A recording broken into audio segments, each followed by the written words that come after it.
awal dari kejadian saya mengalami kapal tenggelam, yaitu di mana usaha saya adalah transportasi. Perjalanannya yang biasa saya usaha ini adalah dari Bali ke Gili Trawangan. Karena situasi pariwisata Bali yang masih belum normal, karena saya sudah pakai kapal yang besar, yang kecil untuk saya bawa ke Labuan Bajo. Tapi saya harus perlu renovasi lagi karena diganti untuk bentuk di dalamnya, interior dalamnya. Jadi kami kerjakan itu di tahun 2019, hampir sekitar 9 bulan.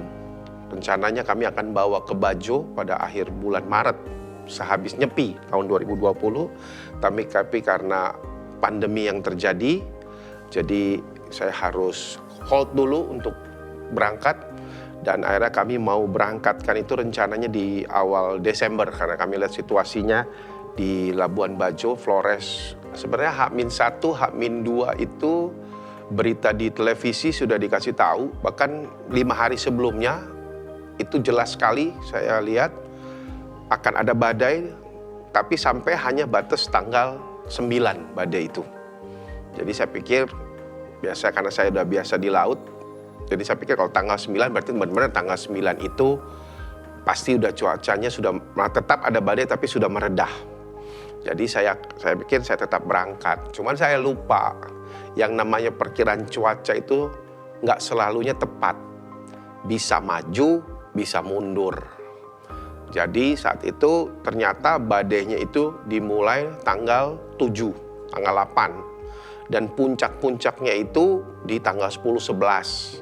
Karena 1 hari sebelumnya saya udah lihat di televisi, di running text kalau akan ada badai ternyata di Selat Lombok. Karena perjalanan dari Bali ke Flores itu di Labuan Bajo itu sekitar 18 jam. Jadi kami pikir kami 9-8 jam kami jalan, kami ada singgah di satu pulau. Dan di situ kami menambahkan BBM. 1 jam setelah lepas dari Padangbai itu, padahal cuacanya juga tidak ada angin saat kami keluar dari Padangbai. Dan memang pada biasanya kalau air surut itu siang dia akan naik. Nah itu akan berubah jadi gelombang kalau pas di angin besar. Dan itu 10.30 kejadian lah kami dihantam 4 kali gelombang. Gelombang pertama dan yang kedua saya lagi teleponan dengan kakak saya di Jakarta. Nah mulai pas gelombang ketiga saya udah mulai doa. Mulai doa dan sampai kepada gelombang 4 saya melihat situasi kondisinya. Saya harus kabur ke belakang kapal karena kapal sudah miring. Dan saat itu saya ada di atas kapal, beberapa kru, tapi karena saya yang paling belakang saat itu berdirinya, jadi keseimbangan saya nggak ada. Akhirnya saya harus jatuh ke dalam air, dan akhirnya saya terbawa dengan gelombang yang ada.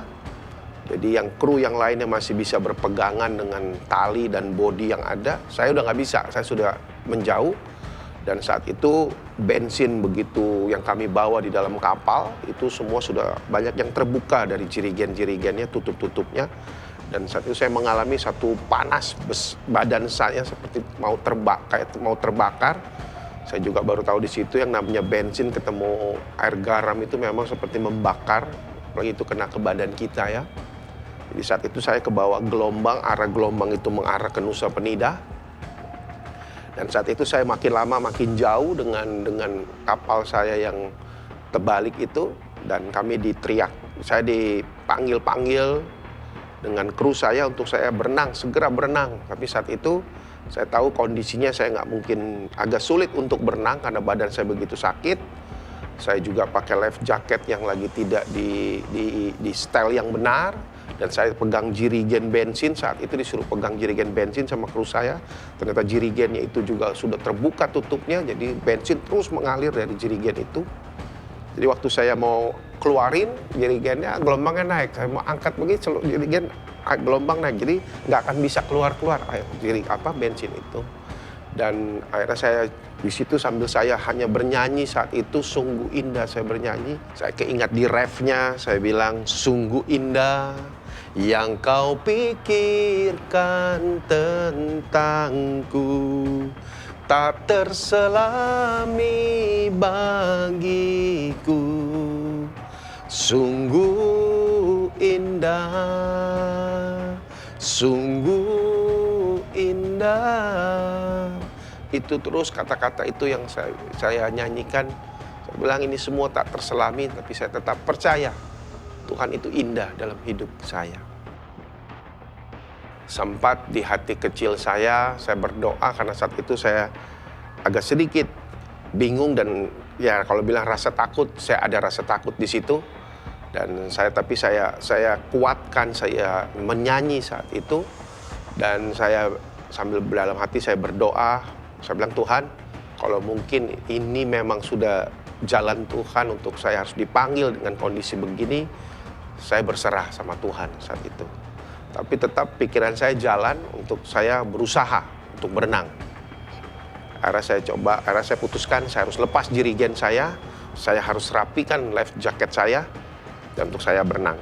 Dan akhirnya waktu saya coba untuk berenang yang secara manusia saya itu tidak mungkin karena sudah begitu jauh dan gelombang naik saat itu cukup agak tinggi karena udah mau siang. Biasanya begitu kalau di laut, kalau udah makin siang makin besar gelombang.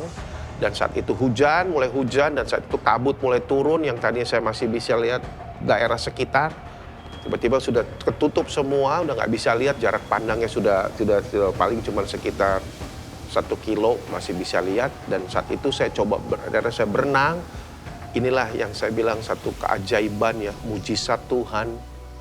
Saat itu saya mengalami satu mujizat dan keajaiban Tuhan ketika saya berenang dalam satu situasi yang jauh. Tiba-tiba saya seperti didorong, kaki saya ada satu dorongan yang mendorong saya begitu cepat sampai saya berpikir seperti ada baling-baling kaki saya ini. Saya menghajar gelombang itu, saya lawan gelombang itu, saya berenang sampai tiba di kapal saya yang sudah terbalik itu. Saya sampai kencang, saya dihantam ke situ dan saya lihat ke belakang, kok seperti ada yang dorong saya. Dan di situ seluruh kru saya juga kaget, kok saya begitu cepat berenang bisa sampai di sini. Dan saya percaya, saya bilang ya sudah, ini Tuhan yang lakukan. Saya bilang, akhirnya kami berusaha untuk terus naik ke atas kapal dan membuka usaha Lifecraft. Dan akhirnya ringkas cerita dari situ kapal itu terbuka walaupun terbalik karena sudah panik dan kami sudah cukup capek untuk kami berenam saat itu. Dan akhirnya kami naik di situ dan tidak sampai 30 menit lebih, hampir 45 menit. Jadi dalam kondisi kabut, hujan begitu tiba-tiba yang cukup saya takut melihatnya dan kaget dan takut saat itu. Tiba-tiba di depan kami ada kapal begitu besar. Karena itu kami tenggelam di jalur internasional.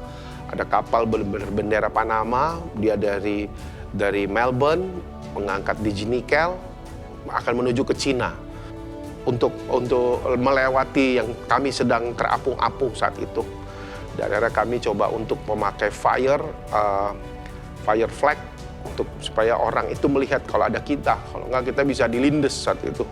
Tapi karena jaraknya sudah terlalu dekat saat itu dan memang akhirnya kami cuma berjarak tinggal 200 meter.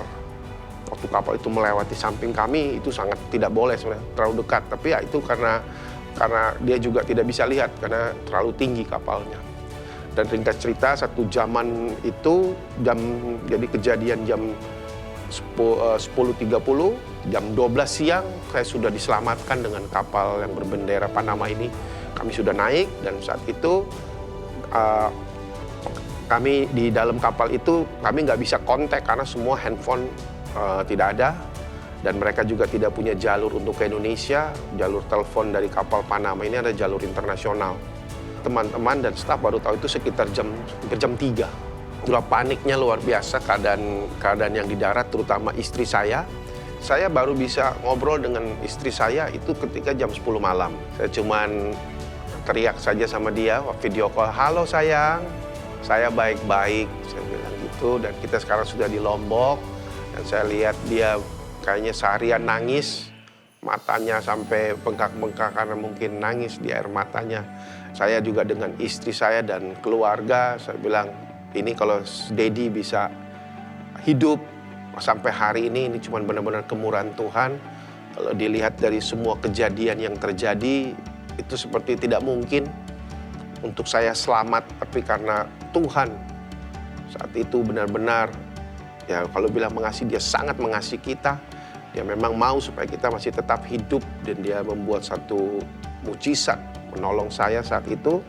Dan juga istri saya yang panik di darat, dia tetap berdoa, dia tetap mencari jalan saat itu bagaimana untuk kami cepat dievakuasi. Itu ya, dipindahkan dari kapal Panama ini ke kapal rescue Basarnas kita. Sebuah kapal cepat tenggelam dihantam gelombang tinggi di perairan Selat Lombok. 6 penumpang termasuk kru kapal selamat dari kecelakaan dan dievakuasi kapal lain yang sedang melintas. Yeremia 29 ayat 11, sebab aku ini mengetahui rancangan-rancangan apa yang ada padaku mengenai kamu. Demikianlah firman Tuhan, yaitu rancangan damai sejahtera dan bukan rancangan kecelakaan, untuk memberikan kepadamu hari depan yang penuh harapan. Ini ayat ini yang menjadi rema. Saya yakin seluruh rancangan Tuhan itu dalam seluruh kehidupan kita adalah rancangan damai sejahtera, bukan rancangan kecelakaan. Saya mau bilang mujizat itu tetap ada. Dahulu, sekarang, dan selamanya. Tuhan Yesus tidak pernah berubah buat kita, dan dia selalu menolong kita tepat pada waktunya. Kita harus tetap percaya, saya mau bilang, dengan mujizat Tuhan. Ketika kita berseru kepada Tuhan, ketika kita memuliakan Dia, seluruh kehidupan kita tidak pernah terlambat pertolongan Tuhan terhadap hidup kita. Apapun keadaan kita, mungkin sampai yang dibilang lembah kekelaman, lembah kematian, tapi kalau belum waktunya, saya mau bilang, pasti kita masih tetap hidup. Tapi yang kita harus pasti, harus mengerti, hidup kita harus terus menjadi berkat dan menjadi saksi untuk Dia dipermuliakan. Tuhan buat juga satu mujizat yang luar biasa. Kapal saya besok paginya itu ditemukan. Padahal arah waktu tenggelam itu arahnya ke Nusa Penida. Tapi besok paginya jam 9 itu kapal saya ditemukan ada di Lombok. Dan kebetulan ada pantainya itu di belakang rumah daripada GM saya. GM saya pernah ngikut bareng sama saya. Itu sesuatu yang buat kita manusia mustahil, nggak mungkin. Kapal itu balik arah, terapung-apung sepanjang 25 mil, melewati Gili Air, Gili Meno, Bangsal, sampai ke Lombok Utara, dan itu dibuat muter-muter sampai nyangkut di belakang. Itu saya bilang, ini Tuhan. Udah, kalau kita pikir secara manusia, nggak mungkin. Arah yang udah ke arah gelombangnya kemana, kok kapalnya di bawahnya kemana. Tapi memang satu malamnya istri saya sudah dapat mimpi. Tuhan udah kasih mimpi. Kalau kapalnya itu akan ketemu besok kondisinya dia udah kasih mimpi. Praise God, Tuhan dahsyat.